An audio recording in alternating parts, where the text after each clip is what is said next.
দেখেন, আমরা এমন এক মানুষ, এমন এক জাতি, এমন এক সমাজে বসবাস করি, যেই সমাজের মানুষ কারোর সুখ দুঃখ বোঝে না, কাউকে ভালোবাসতে শিখে না।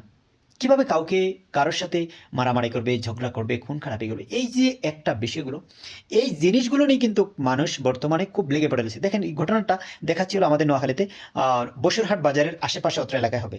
তো আসলে প্লিজ আপনাদেরকে একটু অনুরোধ করবো যে আপনারা এইসব কাজগুলো থেকে অন্তত দূরে থাকেন। রোজা রমজানের দিন একটু আল্লাহ খোদাকে ডাকেন, আল্লাহকে ডাকেন, আল্লাহর প্রতি একটু সন্তুষ্ট হন, একটু আপনার রুহকে একটু মনোরম করেন, একটু ভালো রুহ আত্মাটাকে পরিশুদ্ধ করুন। তাতে করে আপনার জন্য লাভ হবে। পরকাল আপনার দরকার আছে, শুধু ইহকাল পরকাল। শুধু ইহকাল নিয়ে পড়ে থাকলে হবে না, পরকালে তো চলে যেতে হবে। কি নিয়ে যাবেন এইভাবে মানুষকে? এইভাবে মানুষের উপর টর্চারিং, এইভাবে মানুষের উপর মারামারি, হানাহানি, কি কি লাভ? তাইলে একটু একটু শুধরে যান, একটু ভালোভাবে থাকেন আপনারা সবাই। তো অবশ্যই ভিডিওটি শেয়ার করবেন এবং পুরো ভিডিওটা দেখার দেখার অনুরোধ রইল, এবং ভিডিওটি শেয়ার করবেন, সবাইকে দেখার সুযোগ করে দেবেন। আসসালামু আলাইকুম।